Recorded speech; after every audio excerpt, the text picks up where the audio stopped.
guys, it's been a while since my last video.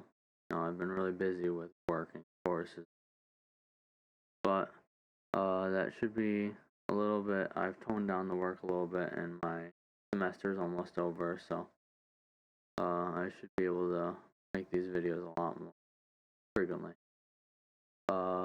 Just an update, quick. I've been working towards Galactic Legend Ahsoka, so I should be getting her day one, maybe a couple days after, but hopefully day one. And also I've been doing a live stream, playing Knights of the Old Republic 2. So I'll keep doing that. My next stream should be Wednesday. And I'll be doing a no Jedi and Force power. Trying to do it without any lightsabers, any Jedi party members, and Force powers. So we'll see how that goes. So for today's video, I put together 3 characters, that I'd like to see in Galactic Galaxy of Heroes.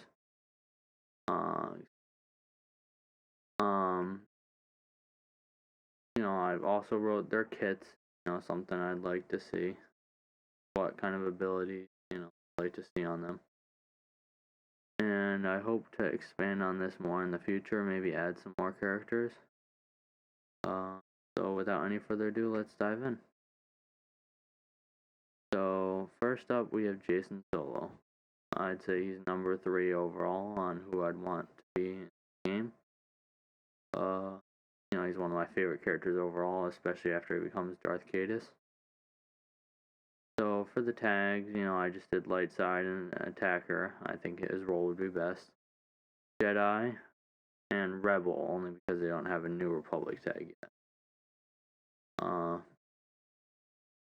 So his whole character revolves around getting stealth and dealing damage and kind of a retribution up at the top right here. Retribution for when one of his allies passes, gets defeated, whatever you want to say. So, for the basic, we have Shadow Strike. It's pretty simple, just dealing physical damage, but where it gets tricky is it deals 10% more damage for every debuff on the target, and in addition to that, once you have the Omega, you attack again if under stealth. So if they have, say, 10 debuffs, you're doing basically an extra 200% damage. Possibly more to count. 100% more here, 100% more. So really more like 300% more damage. Pretty crazy. Emerald Penance. So this is inspired by, his lightning. Kind of like the Jedi equivalent of Force Lightning that he's been known to use. So has Luke. And Legends. So for this one, he just, the animation would be something like him shooting the green lightning out of his fingers, and then inflicting shock and daze for 2 turns. And then this is that retribution kind of I was talking about, where every time an ally gets defeated, it adds the damage to this ability. So let's say 3 allies have been defeated. That's an extra 225% damage. So it's going to be quite a lot. It's going to pack a punch. Down here at the bottom left, Force Camouflage. Up here on Shadow Strike, I said that under the Omega, you attack again if under stealth. Well, this is how you get under stealth. This ability blinds all enemies, and you gain the stealth and protection up, just a little bit, 30% based on max health for 2 turns. And the Omega, you also gain offense up and defense up for 1 turn. And then if they ever, if they add Jacen Solo, they're probably going to add Jaina Solo. I mean, how can you have one without the other? So I thought something like a twin connection ability, something between the 2 Jedis. And later on, the Jedi and his rival, Darth Caedus. So, there's 2 kind of facets to this ability. 3 if you count the Zeta. So if Jaina is an ally, Jason gains 25 speed, and he assists whenever she uses an ability. So he's going to be assisting quite a bit. But if she's an enemy, then instead he gains 25% offense and 100% health steal. So it's really, it depends. And in my mind, if she's an ally and she's an enemy, then you're really getting both of the bonuses. You should be, that's the best of both worlds right there. But that's what you want to do optimally, but you also get to put a little bit of control in user with an ally, and I think in a New Republic Jedi team, that's who you'd want as an ally. One of the top ones. You'd probably be one of the strongest units. If they do, what's his, Lobaka, the Wookiee Jedi. If they do, Mara Jade Good, Jedi Mara Jade, that might be in the team. So, keep an ideas in mind for the future. And the Zeta is the third little part of this ability. So when an ally or enemy, so it can be either, Jaina solo is defeated, Jason solo's cooldowns are reset and his next attack deals twice as much damage. So, in my mind, if this were to be added, you'd get the bonus once when your ally gets defeated, and once when your enemy Jaina solo gets defeated. So if you choose to do Emerald Penance, and Jaina is the last one to get defeated, then that's really gonna do a lot of damage. Let's see. 4 times 75 would be 300, so 300% more damage. And then, so let's say 400% damage total. And then the next stack deals 100% more damage. So then that'd bring us to 800% damage, which is pretty crazy. That'd be 8 times the normal damage. But once again, that's only if Jason solo is the last man standing, and Jaina is the second last to get defeated. Alright, down to our number 2, Chancellor Palpatine. This one I had a lot of fun with, imagining what, we know he has so much power, but no one else does. So I guess you can, Grievous may know. But, he doesn't show it with this character. He's trying to hide, basically. So under the playing both sides, he escapes from battle whenever there's, just like Mon Mothma or C-3PO, when there's no other allies fight. So he's really playing the role of, I would say, Episode 3 Chancellor early on when he gets kidnapped, and, mostly just a supporting role. He doesn't throw any punches, he doesn't do anything, he's just kind of there to be rescued, there to provide support wherever he can. So he's neutral. I think this tag fits a lot. Hondo was the first neutral, but I think Chancellor Palpatine, with how he's pretending to be on the light side and pretending to care about the Separatists, I think that really fits neutral even better than Hondo, I would say. He's doing both, playing both sides equally, kind of. He wants the Galactic Republic to fail, and he wants the Separatists to fail. So he's a support because, he's not attacking at all, and he's giving everyone else these bonuses. He's a Galactic Republic unit, so you can use him with, like, a Padme team or something. And a Separatist tag. So he has, you can use him with, I say, best be droid team, Grievous. Yeah. And down here, you get 5 speed for each Jedi or droid ally, so I'd say really a Grievous best for him. If they use this kit. So his basic ability is Deceive. He inflicts speed down and defense down on the target enemy, and he has plus 50% potency for the attack. However, if the target had both of these debuffs already, he calls a random galactic ally or a separatist ally to assist. And the Omega, just adds 100% potency for the attack instead of 50%. And he's going to be assisting quite a bit with this Master Manipulator at the bottom left, but let's not get ahead of ourselves there. So yeah, not much to it here. He does the speed down, defense down, and then if they already had those, he calls someone else to assist, deal the damage instead. Alright, Supreme Chancellor. This one move I think is pretty cool, this ability. So, I really want to focus on this. This is where I put most of my effort. So it starts on cooldown, and every time Chancellor Palpatine uses Deceive, the cooldown is decreased by 1. So once you can use it, you gain emergency powers for 3 turns, which can't be copied, dispelled, or prevented. Emergency powers grants 200% mastery, an extra. So he's gonna be, have a lot of mastery after this.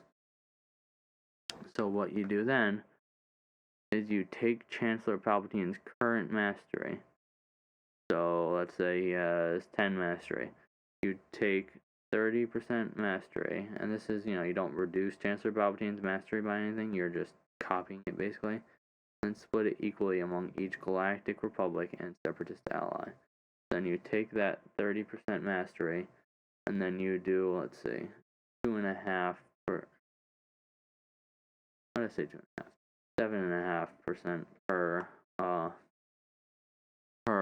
ally there, if you have, a full team of 5 allies. So everyone except for Chancellor Palpatine.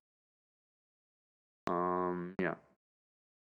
And then, the Zeta reduces the cooldown by 10. Normally it would be 30 without the Zeta. But, with the Zeta it would only be 20. And Master Manipulator, which I mentioned briefly.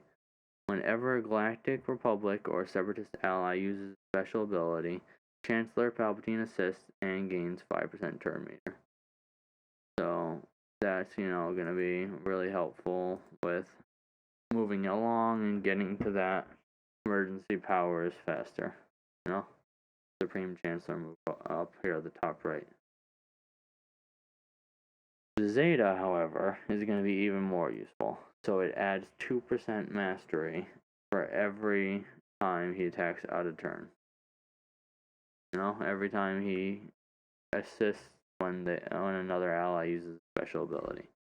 So he's going to be gaining a lot of mastery, and that combined with the plus 200% is going to be spreading that mastery all over the place to other units.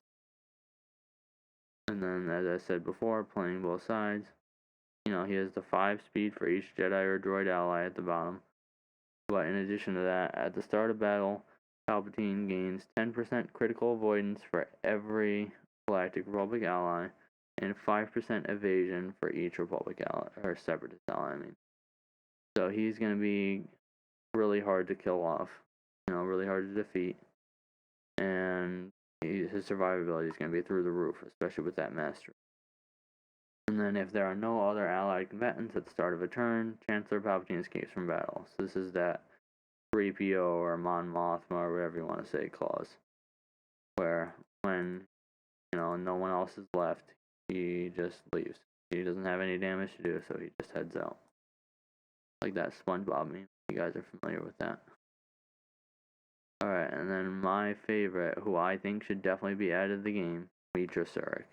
One of my favorite characters overall, and as I said, I'm doing currently Knights of the Republic 2 playthrough, so I'm getting to experience the whole game again. And it just reminded me how much we need her in the game. This should be a light side support again, an unaligned force user, and probably a new tag up here, like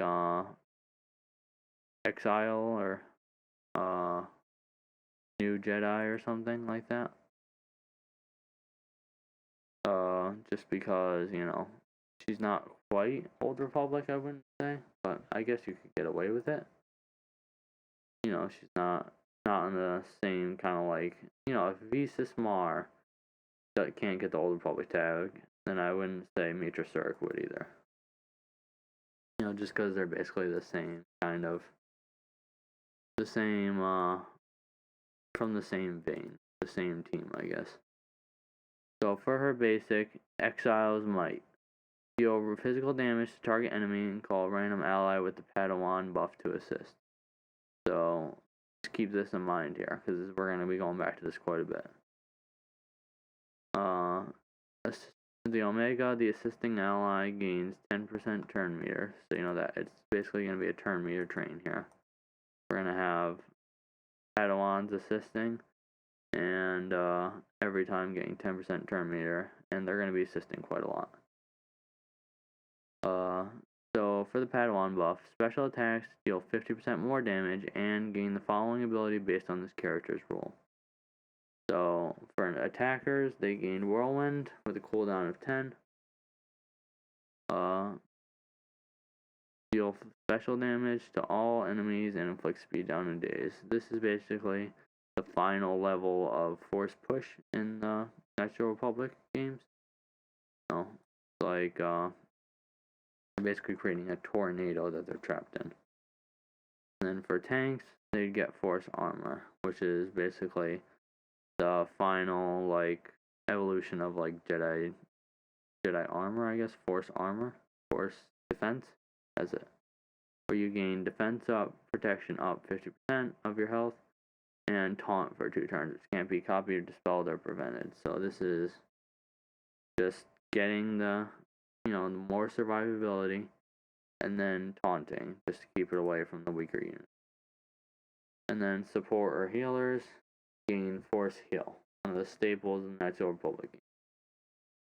Where you just heal the ally, you use the Force, convert it into Vitality, and you don't